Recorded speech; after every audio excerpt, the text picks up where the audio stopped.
इस तरह ये जो माफिया है, इन्होंने हमारी फौज के खिलाफ जो तकरीरें की, जो स्टेटमेंट्स दी, कोई भी इदारा है, अदलिया है, वो भी गलतियां करती है, फौज भी गलतियां करती है, हम पॉलिटिशियंस गलतियां करते हैं, लेकिन ये तो नहीं मकसद कि आप अपनी फौज को बुरा भला कहना शुरू हो जाए, फौज के पीछे पड़ जाए। अल्लाह का शुक्र करता हूँ कि हमारे पास ऐसी फौज और एयरफोर्स है। अपोजिशन मुंतखब हुकूमत गिराने के लिए फौज के पीछे पड़ी है। फौज और अदलिया भी गलतियां करती हैं, लेकिन इसका मतलब ये नहीं कि उसके पीछे पड़ जाएं। माफिया मुल्क में लूट मार का दौर चाहता है। वज़ीर आज़म का तकरीब से खिताब, कहा भारतीय लॉबी चाहती है कि पाकिस्तान की अफवाज को बदनाम किया जाए। अल्लाह का शुक्र है हमारे पास ऐसी फौज है।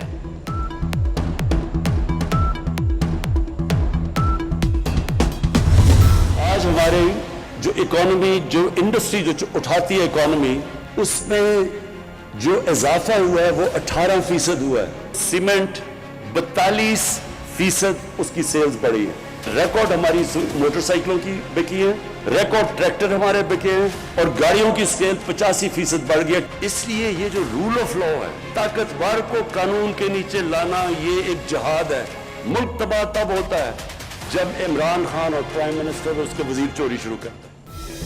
मईशत को तरक्की की राह पर डाल दिया है। वज़ीर आज़म ने कौम को खुशखबरी सुना दी। कहते हैं सनत और ज़राअत के शोबे में तरक्की हुई, सीमेंट, गाड़ियों और मोटरसाइकिलों के रिकॉर्ड फरोख्त हुई, तिजारती खसारे में कमी और ज़खायर में इजाफा हुआ है।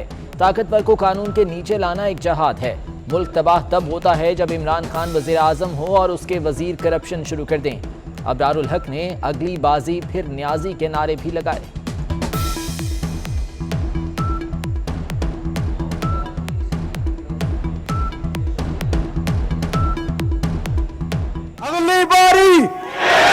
अगली बाजी। जरा प्यार से बोलो, जरा धीरे बोलो, जरा जाग के बोलो, जाग के बोलो। क्या बात है।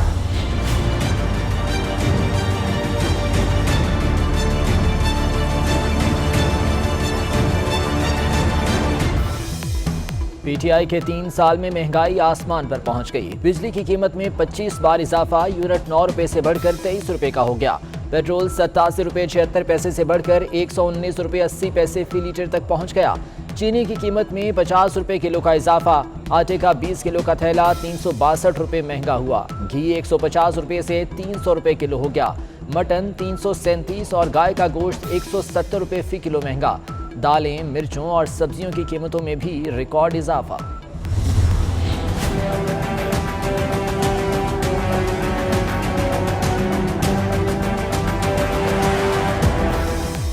रुपया कमजोर और डॉलर तगड़ा। 3 बरसों में अमेरिकी करेंसी 43 रुपए महंगी हुई। 123 रुपए का डॉलर 166 रुपए तक चला गया। गर्दशी कर्जों का जिन भी काबू में न आया। कर्ज 1148 से 2280 अरब रुपए तक पहुंच गया। 3 बरसों में काबीना में उखाड़ पिछाड़ जारी रही। वजारत खजाना 4 वज़रा ने संभाली। वजारत खुराक, इत्तलात और सनत में भी 4 मुख्तलिफ चेहरे आए। 6 चेयरमैन FPR आए। सरमायाकारी बोर्ड के 4 चेयरमैन लाए गए।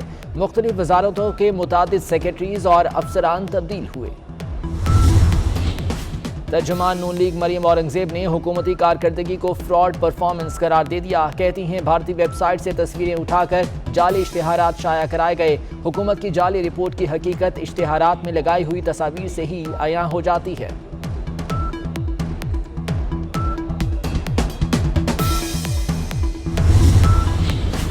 इमरान खान अवाम के सामने बेनकाब हो गए। तब्दीली की हवा चल पड़ी, अगला इलेक्शन जाले जीतेंगे। बिलावल भुट्टो कहते हैं पीपल्स पार्टी ही मुल्क को बहरानों से निकालेगी। पीपल्स पार्टी मुल्क में अपोजिशन की मजबूत और एक तवाना आवाज है।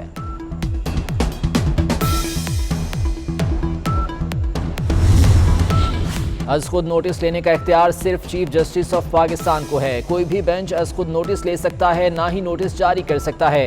सुप्रीम कोर्ट ने अज खुद नोटिस लेने के इख्तियार से मुतालिक केस का मुख्तसर फैसला जारी कर दिया। जस्टिस काजी फायज का अज खुद नोटिस खत्म करके सहाफ़ियों को दरख्वास्त चीफ जस्टिस को भिजवा दी गई।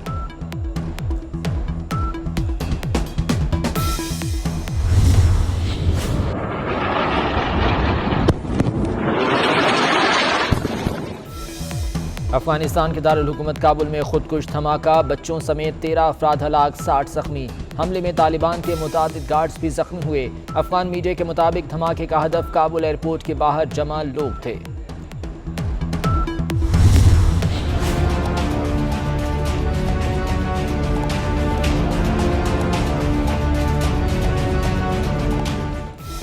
कराची के साहिल पर फंसे बहरी जहाज को निकालने की एक और कोशिश नाकाम हो गई। क्रेन बोर्ड से जहाज को खींचने के दौरान रस्सा टूट गया।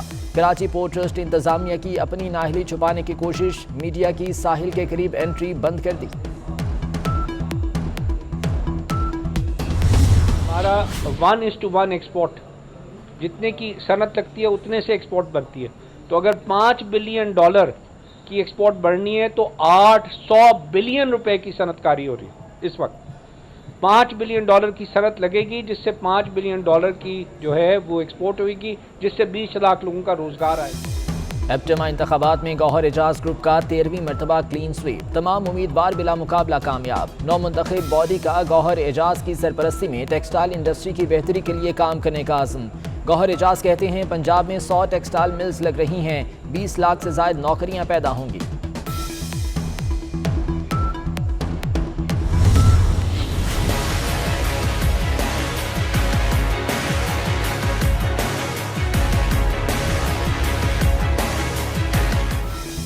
रमीज बनेंगे पीसीबी के नए राजा। साबिक टेस्ट क्रिकेटर रमीज राजा को चेयरमैन पीसीबी बनाने का फैसला। रमीज राजा पीसीबी के गवर्निंग बोर्ड में शामिल। एहसान मानी ने ओहदा छोड़ दिया। नए चेयरमैन के इंतखाब तक वसीम खान कायम मकाम चेयरमैन होंगे।